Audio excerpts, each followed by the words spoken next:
开课了 Hello, hello, welcome or welcome back.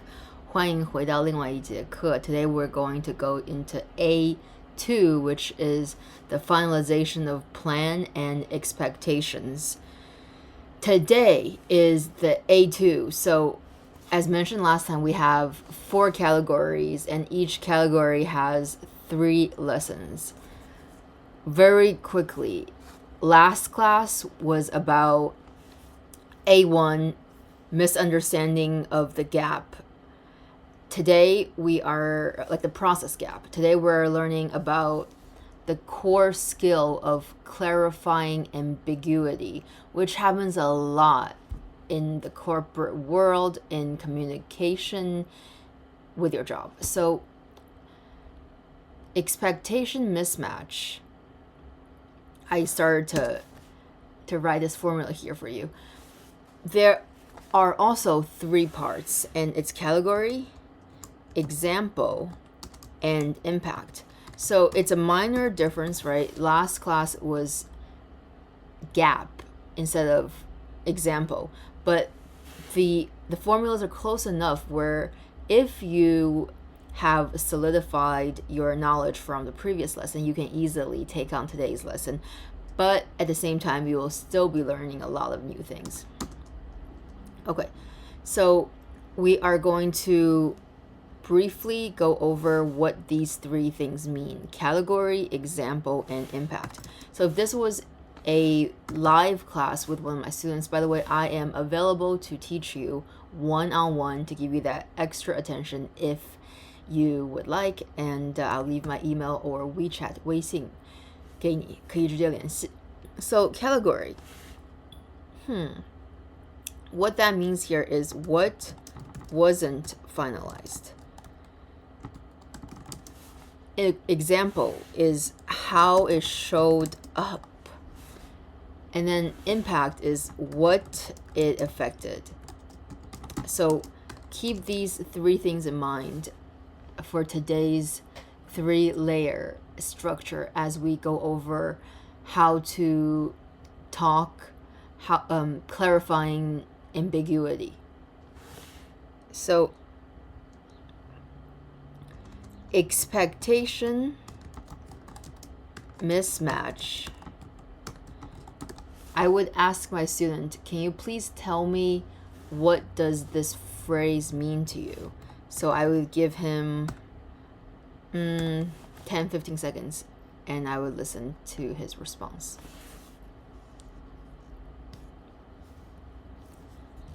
And I would work with him, and if he says something along the lines of, what happens when what's expected at the start of the project isn't fully clear or finalized, something like that, I would say fantastic, very good. If not, I would guide him.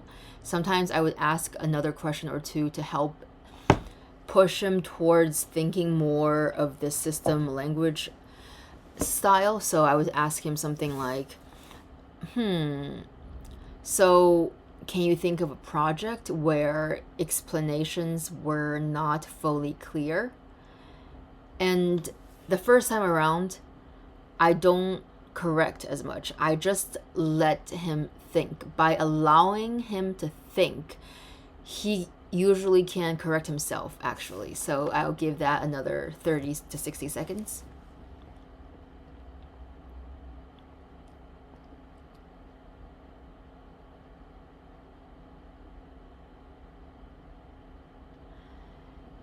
And then after we have melded our minds into talking about the clarifying of ambiguity, which is today's topic, then I will give him some phrases. Usually I would say something like, please repeat after me. I will put it on the board for you, the mock student listening to this right now. So number 1, the expectations were not fully finalized. Please repeat. Good.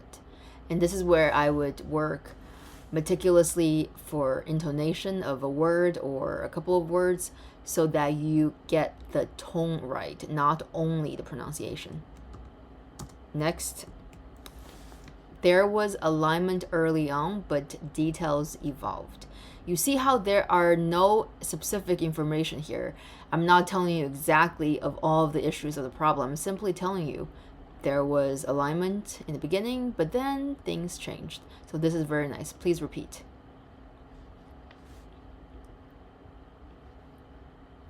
And then another way to say this is some assumptions were made early that later changed.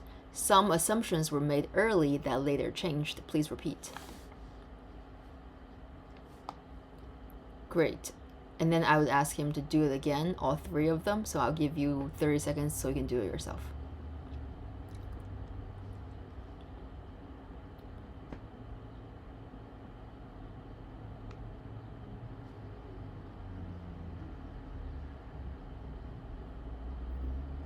Nice. Okay, cool. So now we are ready for another drill. A drill is a practice for us to try some of this for ourselves, like a real scenario, real life scenario. So here is a formula drill. Again, remember to start with the category, give an example, and then state the impact, state how it affected, what it affected.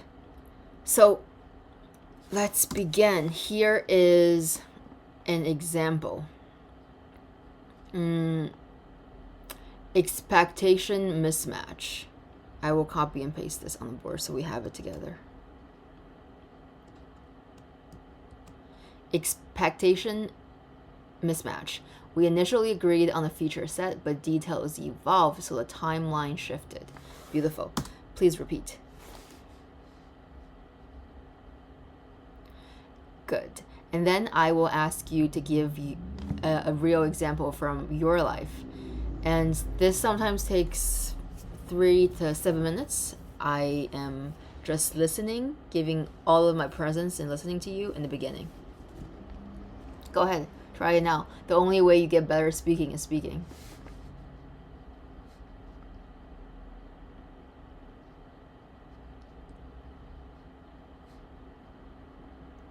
Sweet. Cool. So now we're going to do some expanded scenario drill. So this is where I give you some real life drills and you do it yourself. So let's say this. Number 1, requirements changed midpoint. Requirements changed midpoint. So I want you to speak each scenario using the formula, this formula here, which is category, example, impact. Perfect. I'll give you 30 seconds. Whoops, the light just went off. That's okay. We will continue the class. That's not a problem. Okay, let's try number 2.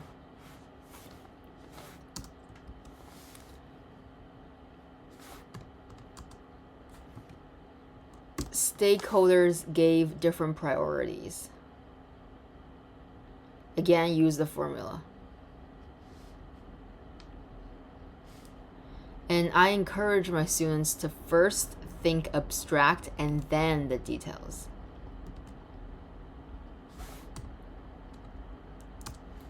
And then number 3, team misunderstood deliverable scope. Team misunderstood deliverable scope. Sometimes I would ask a student to please explain to me what you think this means.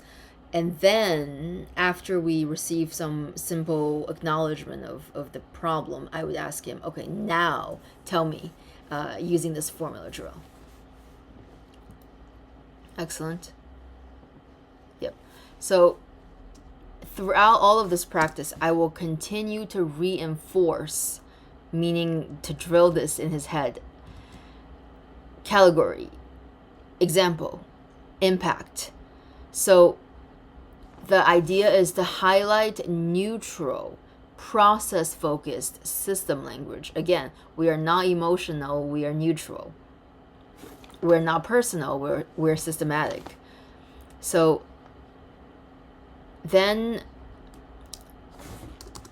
this goes a little bit deeper. Again, same subject. I will introduce more ambiguous or more tricky examples. So for example, we have here, the expectations were verbally agreed but not documented. Or we have another example, multiple teams interpreted the plan differently. You see how there is no blame, there is only system language. Again, remembering we have the category, example, and impact. That's how you will make a statement regarding the problem. And I'll give you about a minute each to practice.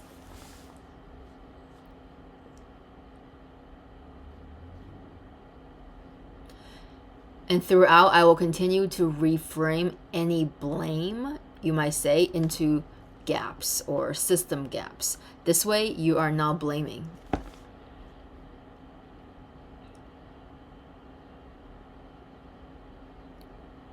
So the next part, I do kind of a live scenario, like simulating a meeting. So I'm the manager. I usually say this. I go, I'm wearing my manager hat, and then he is himself. And then I would, state an expectation mismatch. And then I would say, can you give me a concrete example? And then like what happened after that? So I would slowly build up so that it's more and more challenging as we go. So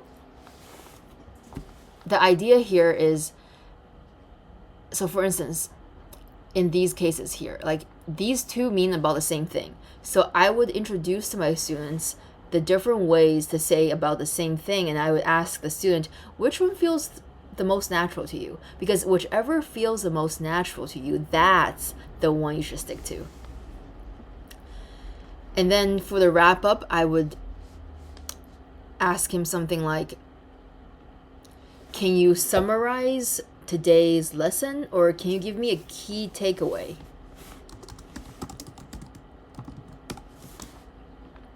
And sometimes if he tries to explain it in a complex way, I would say make it simple. Make it simple. Okay, that's it, guys. Thank you for tuning in. That completes A2. I will see you in the next one for A3.